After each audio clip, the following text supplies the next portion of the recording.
Hey guys, welcome back to 𝗱𝗵Technology's YouTube show. Hope you're all doing well. We're going to dive into a story covering AI today, and Will, let's actually, before we dive into the story, guys, it doesn't cost anything. Give us a quick like, subscribe. Really appreciate it. It's free to do, and it would just mean the world to us. So thank you for your support. Absolutely. Will, let's dive into the latest news.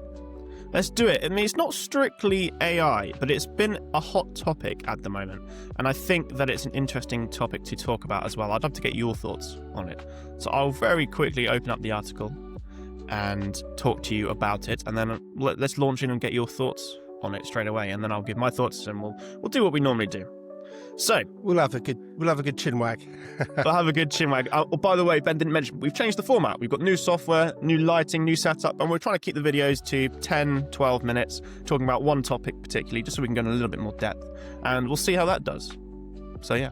Today's topic is going to be about the ruling that was made only a few days ago now on Google's antitrust. So for those who don't know, and Ben, if you didn't know, Google's obviously been in a lot of legal battles for the last year or so, where the US government were making accusations about anti-competitive behavior, specifically around its search, which depending on who you talk to, that does make some sense. You know, it's a very dominant browser, Google, a very dominant search engine, sorry, Google.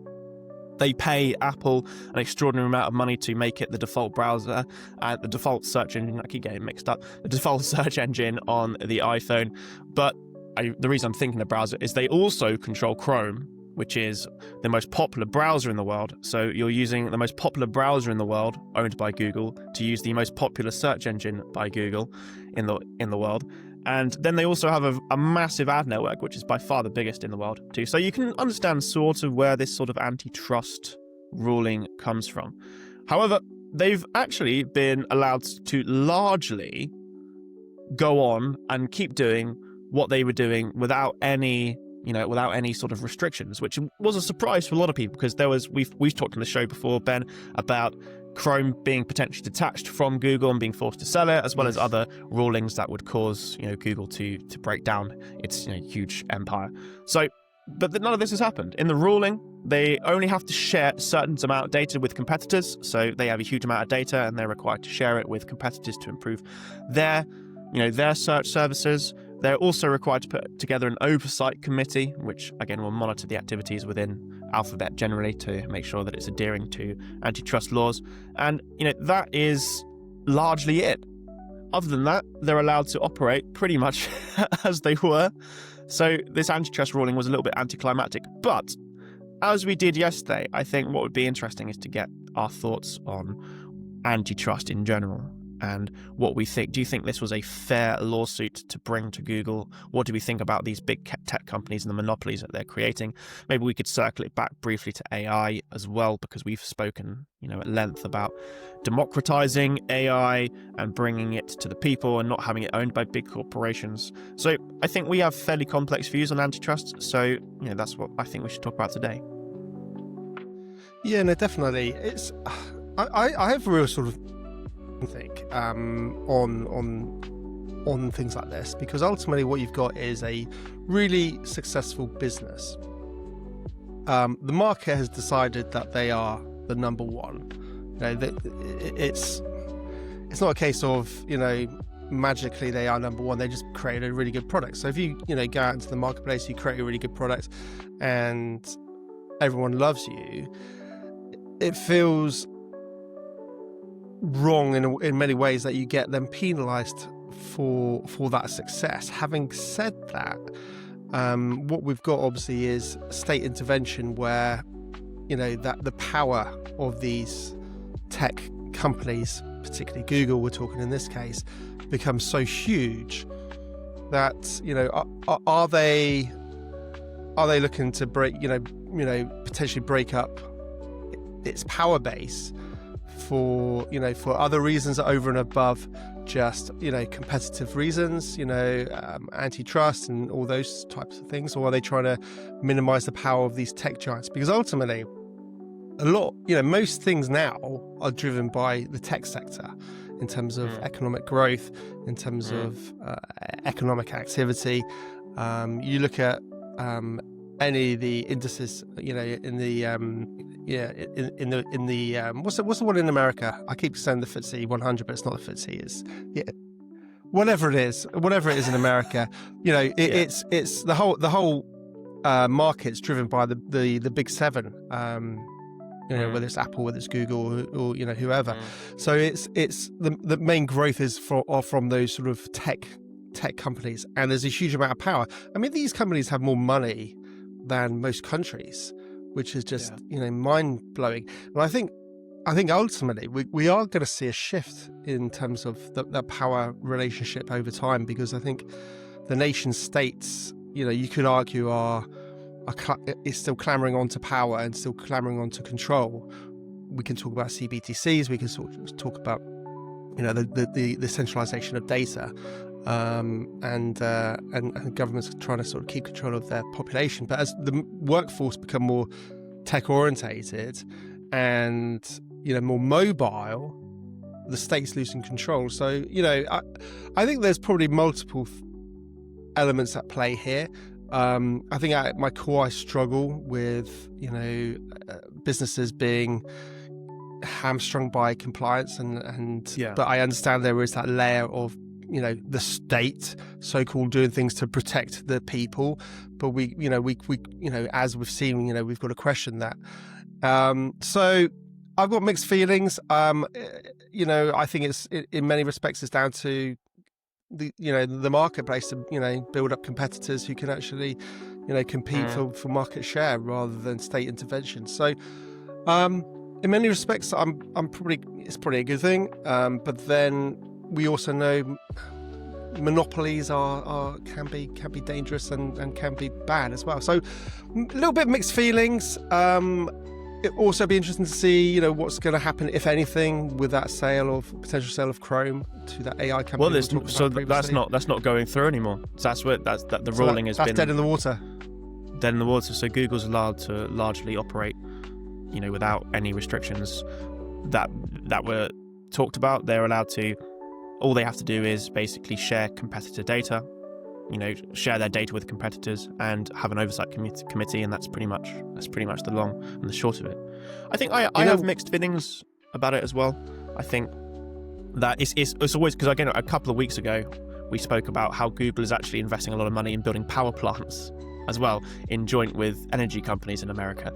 And it's I guess where you stand with this, depends on how comfortable you are with private corporations having that much. If you have that much money and that much power that you can actually affect the power grid and all these are very fundamental things to countries, then that should determine how bothered you are about Google. This doesn't tackle that. This is specifically about search, which I don't know if is Google's biggest monopoly, funnily enough.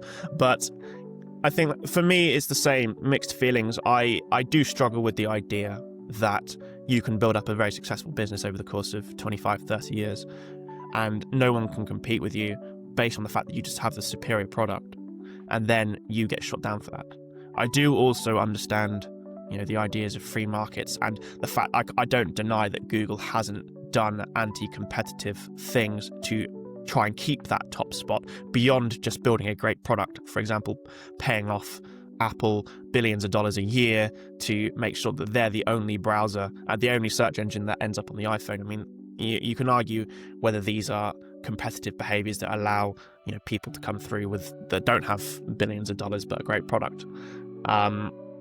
Though, yeah, it's a fine line because I don't necessarily agree with state intervention either. I think it's a very fine line between over-regulating and overreaching and allowing the market to do what the market will do. I think that things like oversight committees are not necessarily a bad idea to keep people operating within ring fences. I don't think one big organization should have as much power over have a load of power. For example, one government department shouldn't have the power to decide. I think this should be distributed and spread to make sure that, again, the government doesn't, overreach and have anti-competitive behavior, because it can happen from all ends, can't it? Absolutely. And who's not to say that, government officials aren't getting backhanders to, go a certain way and, play a certain tune. So it's, what this screams to me is the future has to be a decentralized future. Because whether you have people in government or people in corporations, you have the problem of people. Whether that's corruption, whether that's bad practices, bad behaviors, anti-competitiveness, whatever it is, you've got people involved who may be good, but they also may be bad. You may have an infrastructure that is good right now, but somebody else in 20, 30 years comes in and that's bad, and that abuses that infrastructure. So ultimately, I think the future has to be a decentralized type of future where, it's programmatically decided in terms of, based on on whatever the principles are at that time. Maybe those could be changed and adapted with a deregulated sort of governance model. Maybe that would seem to make sense. Interestingly enough, that's exactly what Cardano are doing, which is a phenomenal feat that they've achieved. So yeah, I mean, we've seen a world where we've got to have more questions and more doubt, both in terms of our political leaders, unfortunately, and also with corporations. So to me, a decentralized future seems to make a lot more sense. No, I do agree. I think that I'm quite strongly a capitalist. Obviously we're in business, and I believe that capitalism is the best model that we have to date, and that is based a lot at the moment on centralization and building centralization. I'm not opposed, and I think that decentralization is a good thing. However, it's doing it correctly that itself doesn't end up being corrupted as well. I mean, you talk about decentralized entities, but you have to question and put in protections, and I don't have an answer how to do that necessarily. There's ideas, and sometimes it's worked, sometimes it hasn't, but how do you keep that thing decentralized? I mean, even the fact that, so you could take like the Bitcoin network, for example. We can talk. I don't know as much about Cardano as you do, but it'd be interesting to research. But something like the Bitcoin network, for example, it is decentralized, but it's also not to a degree as well. There are massive stakeholders in Bitcoin that hold more coins than everybody else, which therefore puts weight on the network. Additionally, there's a core development team. Who are they? Who decides who goes in the core development team of things like of these tokens and these coins? And so in theory, it's a great model. Decentralize it whilst keeping the ability to capitalize and build businesses. How do you put that into practice? I think is very, very much evolving still. We're in an age where it's another. We talk a lot about AI, obviously, but cryptocurrency and blockchain is another emerging technology, and it's very much emerging. So yeah, I think it's a fascinating model, and I think things like blockchain and cryptocurrency and decentralization can go a long way towards overseeing proper democratic processes within business. Absolutely. You know what? I think we're just at the very, very beginning of this. I wouldn't call it an experiment, but it's almost like a new path that's being explored within a new paradigm, isn't it? Yeah, absolutely. And like all these things, it takes time to fully implement, figure out, make mistakes, improve, refine, test, experiment. So we're very much in a very experimental space, which is obviously happening in the crypto space with decentralization. How that changes to the governance of the way nation states operate, who knows when, who knows if it'll ever happen, who knows all the rest of it. Whether it means businesses and organizations start changing their business models from, like you said, like a capitalist model where your product and your success is built off what you do and what you build and the service that you provide to the world. So I think that will still exist, but it's just how does that model evolve, if at all? Is there a hybrid model? Maybe not. Maybe there isn't a hybrid model. Maybe it's one or the other. Who knows? It's a really interesting thought experiment, and we're very much right at the beginning of this paradigm shift. So we'll look back in 50, 100 years, and we'll see, how things sort of panned out. But, it's hard to sort of predict exactly what will happen. But, going back, just circling back, final thoughts on the story, Will, for the Google and that decision.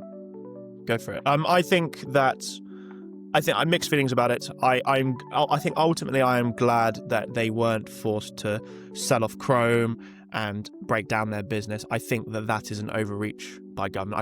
I don't think that should ever be a punishment. I think that if any time you are forced to do that, I think that's wrong. I think that the ruling is probably fair. I don't think that you as a business should be doing things that are deliberately anti-competitive and to create a market where you are the only business. I think that is not necessarily fair, especially when you have billions and billions and billions of dollars to throw around. You don't think that's fair at all. So I think I land right in the middle, where I'm glad they have an oversight committee put in, to make sure that other because again, we're a small tech company, right? I mean, we want a chance to compete, and I think that's fair to do, and have a fair chance to do that. So an oversight committee is good. I think sharing data, I mean, it's not good for Google, but as a competitor, I'll take it. but again, I think the ruling's fair. I'm glad they weren't forced to sell things off. Awesome, brilliant. Well, let's wrap it up. Everyone who's watching still, thank you. Really appreciate it. I hope you got some value out of it. We'll be jumping back on tomorrow with. No, we won't. It's Saturday. Oh my God! Honestly, this week I've been all over the places. Just to share with you guys, wherever you're watching this, schools have restarted from the summer holidays. I'm out of sync completely, so you have to bear with me slightly. Getting back into routines, shall we say?